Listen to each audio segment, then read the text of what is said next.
it in the name of God, who is Father, Son, and Holy Spirit. I did not feel that God can use someone like me, especially in a church like this. I thought God would be calling me to lay ministry, but whatever, I decided to explore it more. And at the end of it, I came to the realization that yes, indeed, God is calling me to be a priest in His church. You see, one of the things that the Bible teaches us is that when God speaks, He would confirm it. But as time goes on, when one or two people keep saying something to you about a particular thing, I suppose it's time to explore it more. God doesn't call us in isolation. He calls us into a community and as part of a community. And that's one of the good things about the Church of England. The discernment process is done in a way, in a community, that would enable you to test and to flourish, and for God to encourage you and for others to walk the journey with you as well. So if anybody is struggling about going into a full ordained ministry, I would say to them, why? What have you got to lose? Talk to someone within your congregation, talk to your local vicar. If you can't find anyone, talk to the diocese, and I'm sure the vocations team would be willing and able to help you. But don't hold back. Go for it.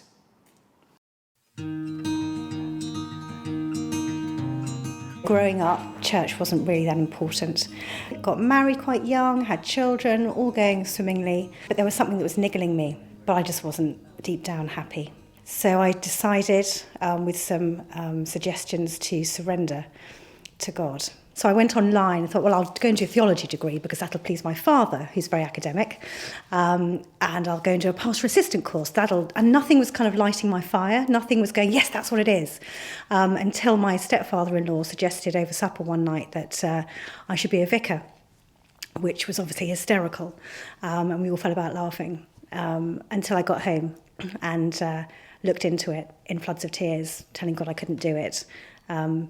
But felt that was very much what God wanted me to do. So I rocked up on my vicar's doorstep the following morning after school drop-off and said, I think God might be calling me to ordination. And really hoping that she would say, oh my gosh, what a ridiculous idea. Don't be so silly. Let's think about this. And she didn't, and she took me seriously. And she went, that's really exciting. Let's explore it. I love my training. I love engaging with all the different sorts of people that I come into contact with. The baptisms and the weddings, it's such a huge privilege to share that with people on their journey.